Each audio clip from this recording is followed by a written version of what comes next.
might have a really great standard of health, but then you want to manifest a lot of money, but you have a crazy relationship with money and you have all these negative thoughts about money. Like, again, you're never going to match to that level of wealth. So you've got to make sure your body, your mind, your emotions, and your energetic field are all synced up and vibrating. And the easiest way to do that, again, is to scan and to look at what's out of alignment. I think you need to understand that your life is your fault. It's the sum total of all the decisions you've made, the good ones and the questionable ones. Forgive yourself, move on. Distance yourself from the negativity of feeling stuck. Continue to perpetuate a feeling of being stuck. That's the vibration you're putting out, and you remain stuck. Confidence or sense of security comes from belonging to people who had standards, who had a culture. That's kind of like a tribe mentality. That almost was a protection, from getting swept up in all the pressure to look a certain way. Hello and welcome. I'm Celine Chenoy, and this is the Dreamcatcher Podcast, a space for thoughtful, unhurried conversations about how we live and what truly matters. I'm really glad you're here. Many of us spend years trying to find our strength somewhere outside ourselves, through achievement, validation, or circumstance, only to realize that what we're really seeking has been within us all along. Today's episode is a little different. This January, I attended the Gladiator Summit in Dubai and had the opportunity to sit down backstage with three remarkable teachers. Regan Hillyer, a globally recognized manifestation and mindset coach. Kanan, actor, author, and motivational speaker. And Yaya DaCosta, actress, filmmaker, and advocate for holistic well-being.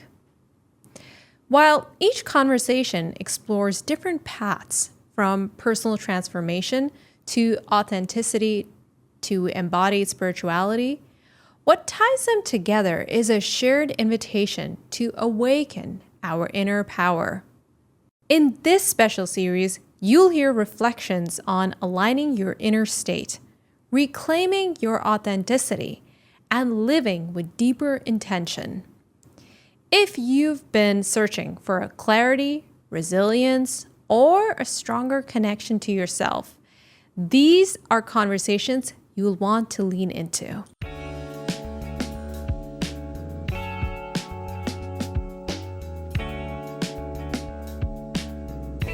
So I want to start off with your story. Many people know you for manifestation and expansion, but behind that is a deep inner journey. What was the internal shift, the inner awakening that changed everything for you?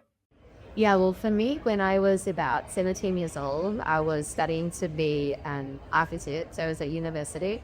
And I was very much told and programmed my whole life that I have to go to school and get good grades and be hard and then follow on and path, right? That's what I was doing. I really had no idea what I get to do. But my dad always said, no, if I'd had your opportunities, I would get an architect. So I was like, okay, I still have the station, try and please my parents, basically, right?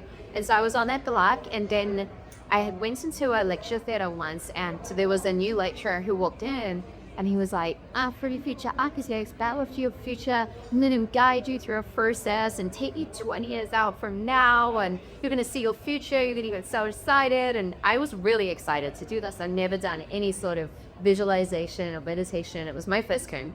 So I closed my eyes and I started going into this journey, and I saw, like, for me, my worst possible set. I saw myself completely unhappy. I saw myself on this path of everyone else's expectations of who I should be. And I just knew that I was on path, but it was not my fault. And so I got up and I opened my eyes, and this voice was just like, flee, get out of the room, right? And so I ran out of the room, and it was in that moment, it was out of fright. I was figure out why am I was 17, but I was like, being to know, like, why am I here? I just want to create a life that so there wasn't this big thing of like, I want to impact people. No, I was like, I want to what happens. And so studying me into the business development industry and starting to like, how do you do that? And how do you create freedom in your life? And what are the different inner and outer ways to do that? And yeah, that's where everything hand shifted and opens and you got on the good high. A lot of people can identify with that. They are where you are right now. What advice would you give someone who is in the same place as you were? They can't seem to align with what brings them purpose. Honestly, try things on. I think we're so conditioned to think that we have to figure it out right away and get it right. And then that's in for the rest of your life, like Fight Club, you know?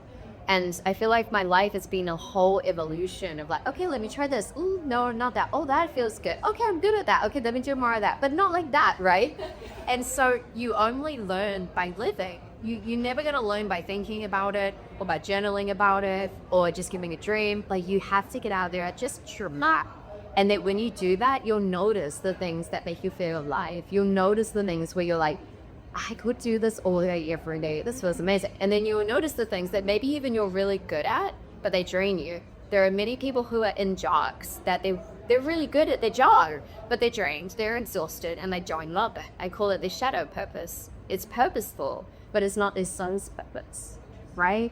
And so it's trying these things on with no judgment. Not like, oh, I failed, or this was great. It's just information and feedback, right? Okay, I like this, I draw. I'm good at this, I'm not. More of this, less of that, right? And then every day you're refining that. I'm still refining that. I look at my life every year and I'm like, what do I want more of?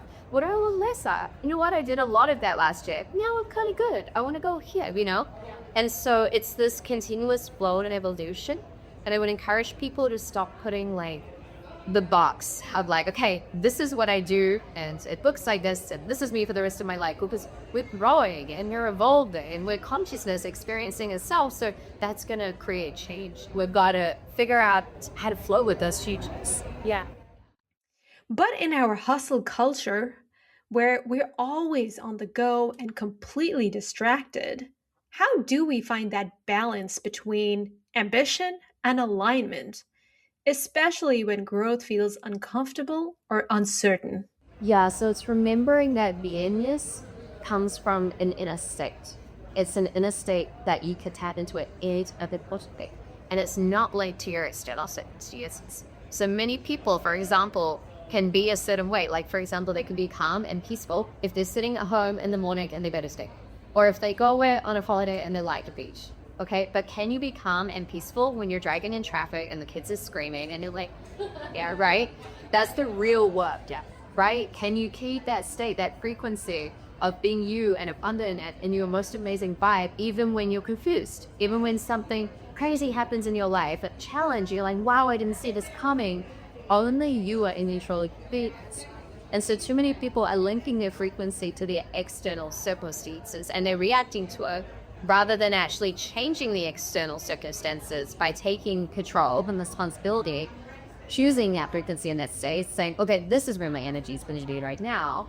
And then the world shifts around them, right? And it's a silly example, but someone gets out of bed and then they stub their toe and then they're like, oh, I'm running late. And then they get in the car and a car nearly hits them and like the day spirals, right? Start rolling in. And at the end of the day, they're like, I had such a bad day. They don't realize their role in creating that day. The same person could have got out of bed, stubbed their toe and gone, okay, I'm not available for this right now. Okay, let me change my vibe. I'm grateful I'm alive. I have a body. I have water. I have food. Look at my house. Okay. Let me start to explain. Give you a base and awareness, you're triggered and you're like, exactly, I'm all humans. We all get a victim of exactly. We all have challenges. And then some people look at my lives and, oh, perfect life on Instagram. And I'm like, what do you mean? I was up to 2 a.m. solving a problem. But okay, right? It happens. And the more of a larger game you play in life, sometimes the bigger the problems you have to solve, the more you're responsible for. If I make a business mistake, that impacts all my companies and then all the people that work with me. So that's a lot more responsibility than just missing something from my own beginning, right? So what is your capacity to handle your state and your vibration, hatch it, awareness, and then change it? And it's practice. Still on learning, guys. I mean, how do you stay grounded, especially when people look up to you? How do you keep your triggers in check and not let it get to your head? Yeah, for sure. Well, I notice, because I'm a human as well. I notice, it's true. I notice that I get pulled out when I get pulled out of my seat. That's the easiest way for me, is to notice like, oh, I'm a little out of my seat. Oh, I'm a little like, what does it feel? By seeing it, by seeing myself and witnessing myself. Okay. So for example, I might be like, oh, okay, I'm a little attached to this hat thing a certain way. Oh, I'm a little stressed because of it. Okay, do I want to be stressed right now? Do I want to be in my sense? Like, well, I'd be grounded, right? And then it's simply through the awareness that's 94% of the goal. Really, like if you can see it, it can change. It's when we don't see it and we're unconscious to it that we just then live in it, right? So if you can see it, I like to say tag it, like recognize it, and from there, okay, where do I want to be instead? Okay, yes, this is a stressful situation, but I'm not going to be like, oh, it's you out right now. Okay, I'm choosing actually to feel extra calm and peace as I solve this and navigate it, right? And so you notice where you get pulled out, and then you do the work to calibrate back. And then for gamers to calibrate that faster and faster and faster. Some people get pulled out of their center, and it lasts for 2 weeks or 2 months or years. Yeah, it's a big traumatic event, and it really shakes when we're Totally. But can we patch it and then go, okay, cool, let me recalibrate that faster. So people that I see who are creating a high level of success in their life, it's not that they don't have challenges. It's also not that they don't get pulled out of their center. They do, but they can recalibrate that faster. Yeah. And what will the self-care? Because I would imagine if you're not doing the meditation, that take is already in right is very. So in order to create the life that you want, we've got to match to that energetically. Spell sick. Okay. Now, in order for us to match to that, our entire system must be at coherence, meaning it's got to be lined up, right? So, for example, you can't trash your health and your body and just eat terrible food and like go crazy with now, but like just never move your body and like you're living with super low energy and you never sleep, and then expect every other area of your life to then equate to having a really fast standard. It doesn't match. It's a frequency. It was a goal, right?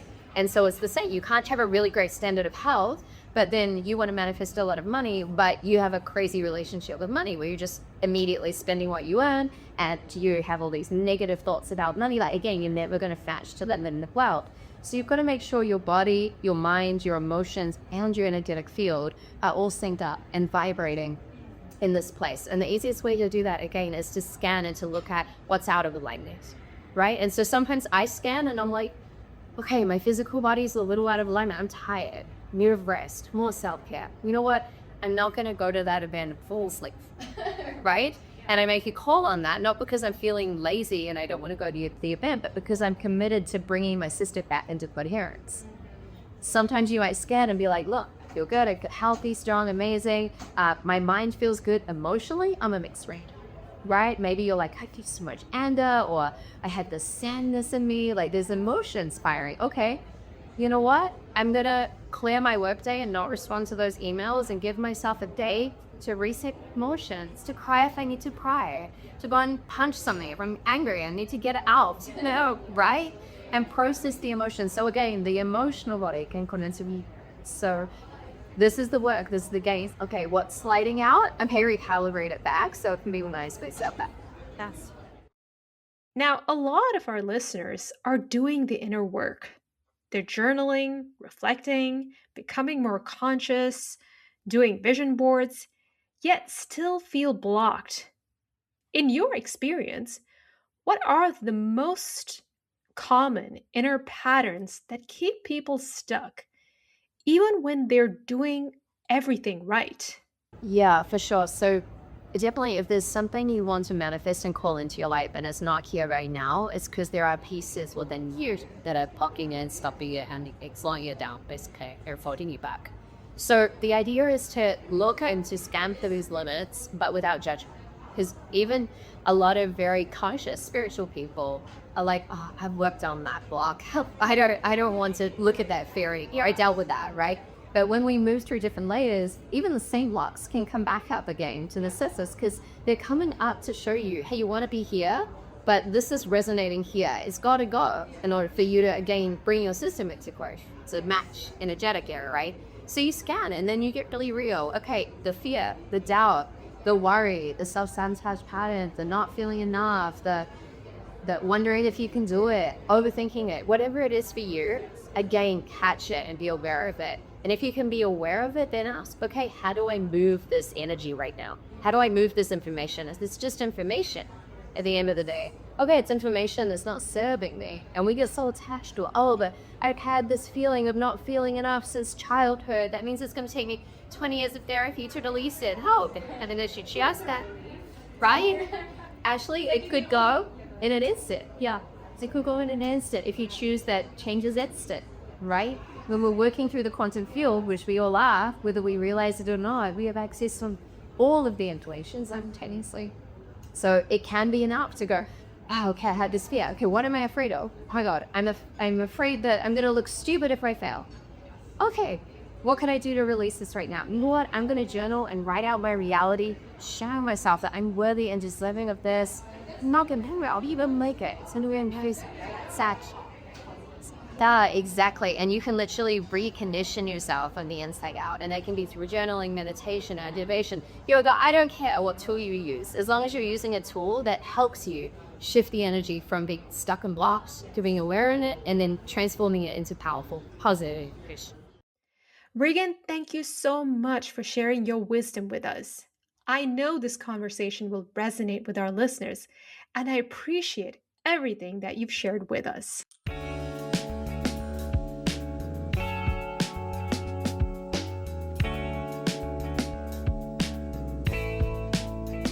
And I want to start with your personal story because you've had a long career acting, producing, speaking. When you reflect on your life, on your journey, can you think of a defining moment that really changed the trajectory of your career? I've had a few. One in particular, when I was about 50, where I was 50 years old. I got a star on the Palm Springs Walk of Fame. A lot of people came and said nice things about me. The mayor gave me a key to my city. And I looked in the mirror and I felt like a fraud. But from the outside, I looked like I was a pretty successful guy. And from the inside, I knew that I was rapidly slipping into mediocrity. I was 40 pounds overweight. I was holding on to my job at stir my teeth, and I was really struggling with alcohol addiction. And I believe that people change for two reasons. They change out of love, and they change out of fear. And fear comes from fear of losing what you have or fear of not getting what you want.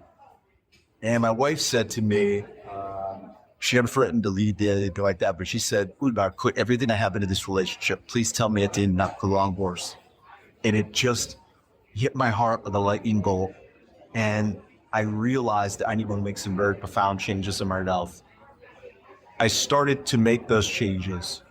And in a relatively short amount of time, there was like the clouds had hardened, and all the things that seemed so difficult for me to achieve, one of which was to move truly uniquely inside, started to happen.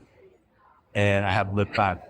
It's been an amazing journey. It started when I was 15 years old. So for anyone out there that's really struggling or has lost their way or hasn't found their way yet, it's not too late. That's definitely a sliding door moment. And I'm so glad that you had that experience. So, you come from Hollywood, a place where it's competitive and is driven by comparison. How are you able to stay grounded and connected to yourself? Because it takes someone who is self-aware to not let that take over. How do you do it? I think, well, first of all, I have terrific family, terrific life. I've been working in Hollywood since I was about 20 years old, and I've had ups in my careers and I've had downs, and it doesn't come in a playbook. I've made tons of mistakes. I've done a few things right, and you realize that, as is with most things in life that are an important pursuit or a marathon, not a 50-yard dash. And so I think because of that, when things are going really well, it doesn't knock me off my path. I mean, I don't allow myself to get emotionally attached to when things are going really well or when they seem to not be going well. I just stay in the process. I stay in the present. I think for me, one of the things that has grounded me was the ability to really get in touch with my own authenticity. You know, I talk in my scheme to talk about how from the time we're young, we're pushed to become a success, pushed to become someone. And I think that possibly the real path to meaningful happiness is less about becoming something and more about unbecoming, about stripping away the artifice, stripping away all of the things that we attract over the course of a lifetime, influences from our parents, who are often very well-meaning, but sometimes what they impart is based on, you know, some of their own unresolved stories and challenges that are passed on to us. You know, social media, which influences so many people. You know, I'll tell you what success is not. Success is not, you know, the conspicuous consumption on social media, influencers' pages where they're parading, you know, this fabulous location, this fabulous car. It's not a 24-hour-a-day bombarding commercials telling us what we have to have to be successful. And it's not the Photoshop images on fashion and fitness magazines which say that's what we have to look like. You know, you have to be able to get in touch with your own authenticity. And when you do that, you become a very powerful person. And the only thing that we can control are our emotional responses to external stimuli. So when you know who you are, I'm not saying you don't have crappy days, and I'm not saying that you don't have challenges, but you're not swinging wildly like a pendulum where you're elated when good things happen and you're depressed by bad things happen. And those things that often seem bad with the expansion of time sometimes prove to be some of the very best things possible. You know, I remember decades ago I got divorced, and it was a crushing failure for me. Had I known at the time that was going to free me up to meet my wife, Michelle, I wouldn't have allowed myself to become so emotionally dramatic about it. I'm not saying don't go through the process of feeling, but don't allow external events to dictate how you behave unless. How do we maintain that sense of equanimity and say, yeah, I know that this is a passing phase, and I know there's more for me? Well, there's a famous story about the Chinese farmer. That story, we shall see. And so, you know, in the beginning, something seems like, I'll give you an example. I think we'd all agree that winning the lottery would be pretty awesome, right? How many times have you heard about somebody who wins, they win the lottery, and a year later, they've lost the money, they're miserable, they've gotten divorced. So something that ostensibly seems incredible with the expansion of time is pretty negative. And conversely, when something seems like it's horrendous, sometimes with expansion of time, it proves to be really valuable. So if you can not assign a binary categorization to something, this is negative, this is positive, this is good, this is bad, and just take it as it is in the present and wait and see how it unfolds in life, I think it allows us to, I want to say, have a stronger sense of control. So I'm not a big fan of control, but It's because you can't. yeah. And when you learn that you can't control things, it's very free. But just living in the present, staying in the process. For me, I know it sounds oxymoronic, but if you want to achieve results, ignore them. Focus on the process necessary to achieve the results. Constantly refine it. Look at it like a chain where each link is a habit, and a group, a chain of successful habits creates the process necessary to achieve the result. And when something isn't working, it could go through the chain and go, there it is. Okay, there's the link that's not working. And if you can swap out that link for an effective habit, suddenly you created an effective process and the results come. But what about having a higher calling? Like having a sense of purpose that informs your journey? Yeah, I think that's really important. For me, one of my higher purposes to be of service. I think that the fastest way to get what you want in life is help other people get what they want, but with no ulterior motives, no subterfuge, no, I'm going to do this because, and that all ties into your character. I tell people, if you hear nothing else than I say, hear this: character is everything.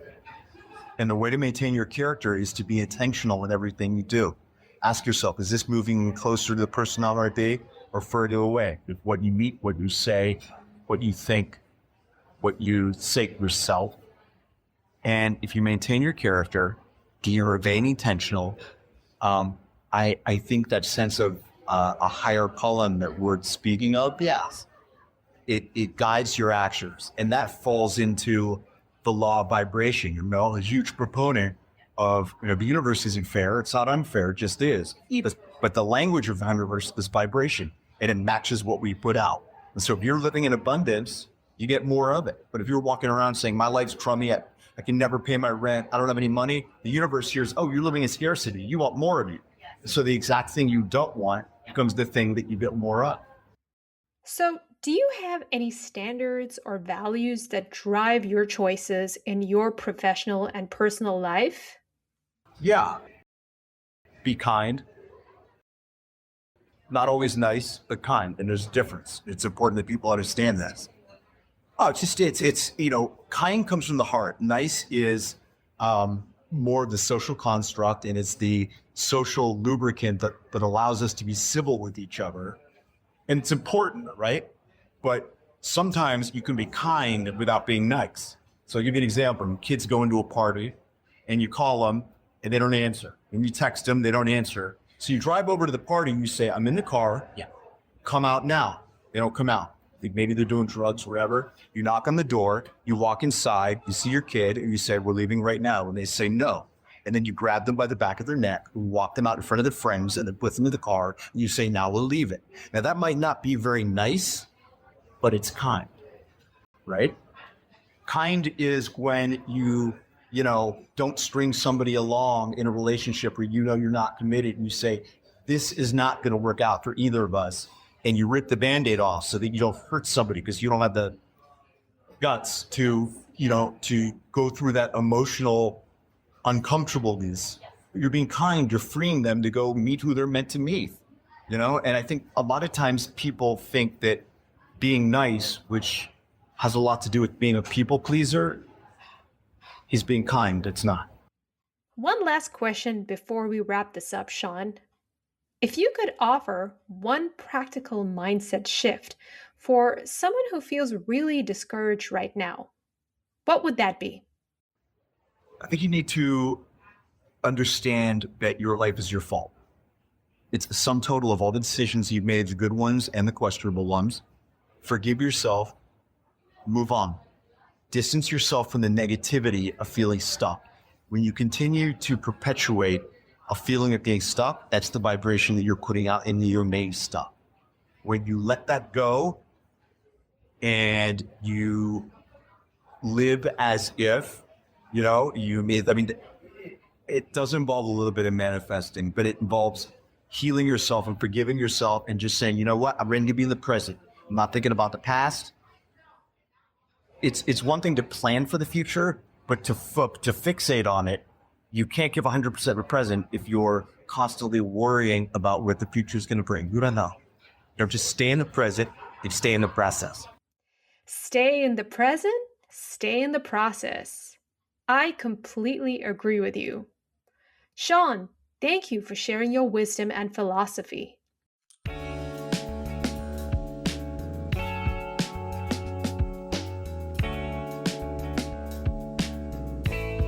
I have prepared some questions for you, as I always do for all my interviews. But I have to acknowledge that talk you gave earlier today on archetypes. I've been involved, I have studied archetypes my whole life, and I'm so fascinated with them. And you mentioned 5 of them in your talk. Why did you narrow in on those 5 archetypes? The lover, sovereign, and the magician, and one more. The warrior. Less of an archetype and more of a consciousness, but then I'll just like the hero, the heroine. The hero would choose it. And I love that you kept it in the center. It is the one that influences which of the 4 we embody in a certain moment. So, what inspired that framework for you based on your own life story? Well, I have many teachers, and I love that you said that you studied the sun and the magic because I used archetypes all of my adult life as an actress. And so even before having these exact words for them, I knew that they were shortcuts, and I felt like I was starting to notice trends and patterns and things that I would repeat or, like go to avenues for understanding and creating characters. And then once it moved from the character space to the life space, and I was like, oh, we can actually use this wisdom in all areas of life, not just work.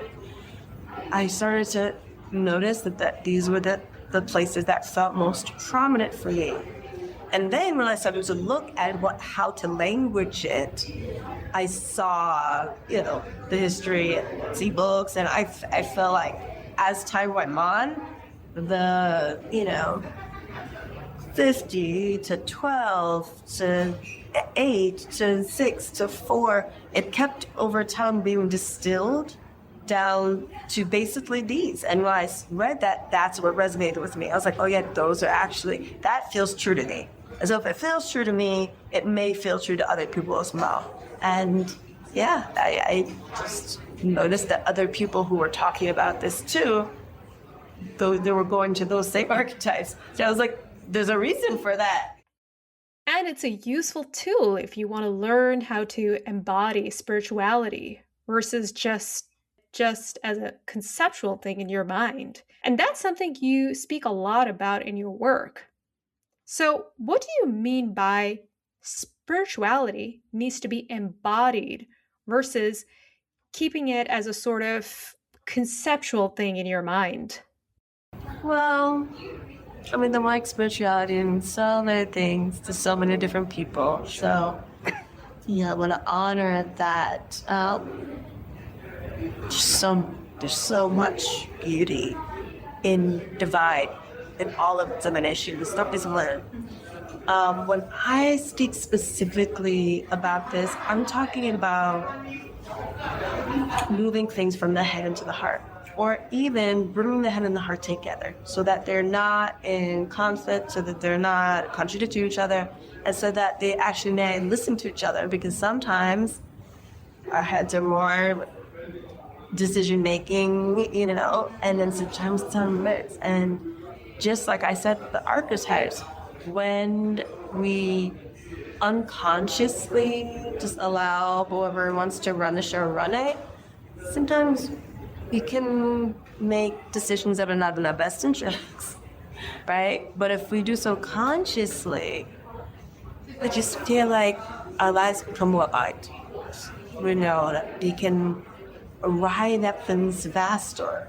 I spent a lot of time repeating lessons that I really didn't need to, and same with Thickies, Casey Bulbas. And it's like, I get it, skip all the thing. And not skip it, I think there's purpose in it. Have some brain, but then do the work. Like, don't do it again. Don't do it again.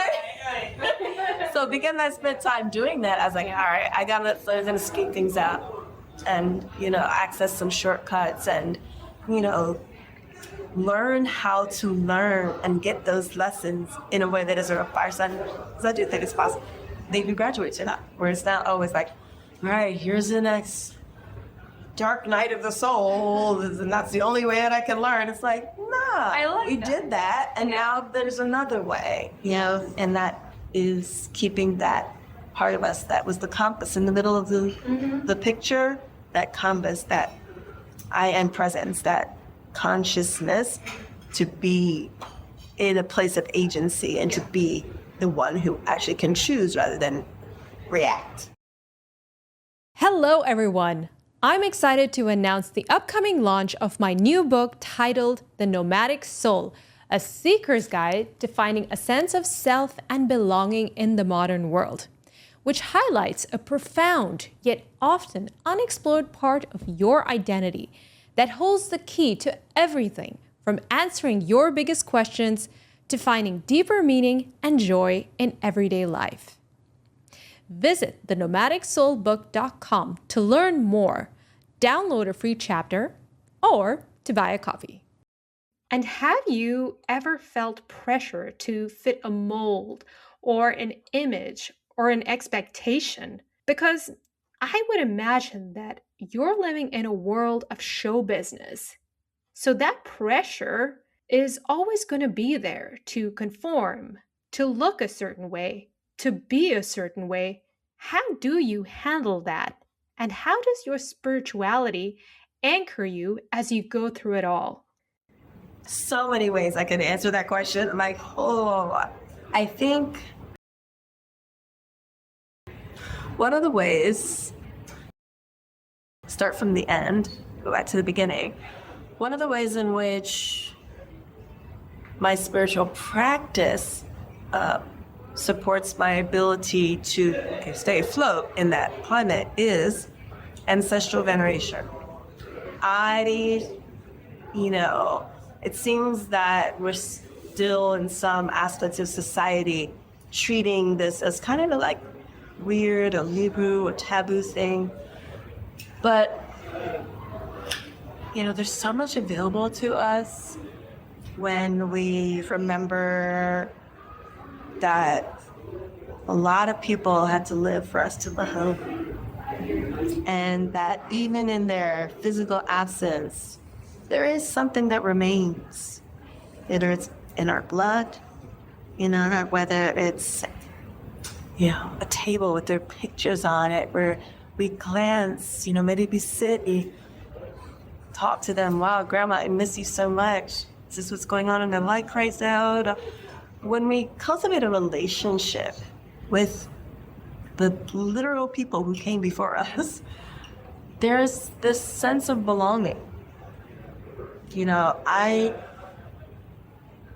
understand that people will miss so very physically, and less so now, but 20 years ago, it meant certain things, right? And I didn't ever really hold on to as much and give so much power to the opinions of others about anything physical, right? Because when we talk about pressures in the business, the first thing that comes to mind is, like you said, look a certain way, right? So it's like, okay, well, I've always had natural hair and they want it straight every time. And I know that that's just not, I don't want to do that. I don't believe in that for me. So how do I navigate that? And it was more of an acceptance of not being a fit for some rooms than thinking I need to be in every room, and therefore I'm going to do what it takes to get there. I was like, I guess it's unfit.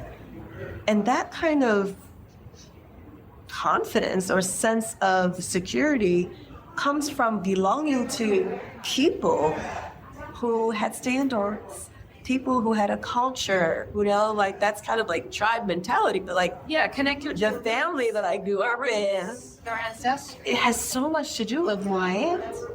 And so I look at these photos and I have Grandma Luca's eyes, I have Grandma Lucille's lips, I have Uncle, I have this nose, I have this nose. So how can I hate my features? Even these are people that I love. And these are people that I'm grateful to, So I think that's one of the ways in which it's like that almost was a protection, from getting swept up in all the pressure to look as you said, a certain way. Even people who are not in show business can relate to that. We all feel this need to fit a certain role and be a certain way. So that's great advice. Thank you. So, for someone listening today who feels disconnected from themselves, what gentle first step would you encourage them to begin with? It's so gentle we don't even feel it until we focus on it. Then we can kind of feel the air on our upper lip, but like it's so gentle and yet so powerful. But we don't even have to think about feeling, and we're just doing her, if we're lucky. All day long, all night long, constantly. Most things that we do, we have to choose to do. But breathing is done for us, and the beautiful blessing and reminder that we are held. It's really big day special. After like stays. I have a few practices. Some like to do what people are like, what do you like to do for fun? I'm like, meditate. But breath work has been really powerful. There's so many different kinds of breath work, right? There's like super, there's I do Kundalini yoga. There's all kinds of breath work. There's simple somatic work of like, how do you get out of fight or flight? And if you're in a situation within seconds, there's one where you can like close one nostril, breathe in slowly, close the other nostril and breathe out. And these simple things, they don't always understand how they work. The ancients understood it. And now we're remembering that, like, oh, we do have these tools, and that, there's little things that you can do, but our breath is our friend. And not everyone gets to continue breathing. So we always remember and start here. Other things could be going on, but I had this to be grateful for, and then other things to be grateful for appear. And in our busy world, many people forget that they have that easy access to their breath.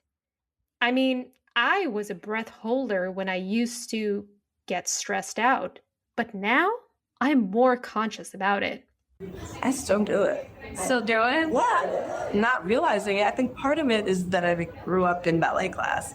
So it's all, it's always like, yeah. And so even sometimes, I did a ballet class at one time, but there are times where I notice, I'm like, oh, wait, relax. That's something that was just like drilled into my body all the young age. So yes, that's a deep, that's definitely work for dancers and people or gymnasts or anybody who, holds their breath, has a way to remember to relax. As you continue growing, what legacy or deeper impact matters most to you beyond career, beyond roles, and just as a human being? What matters most to me is on a personal level, feeling proud of how I've done life. That old song, I did it my way. I'm like, that feeling of satisfaction. I did what I came to do on this beautiful earth. And then on a collective level, I do feel like I'm here in service, and I'm getting emotional. But it's as someone who I aim to embody the divine feminine. I see the changes happening in the world and balance wanting to be restored.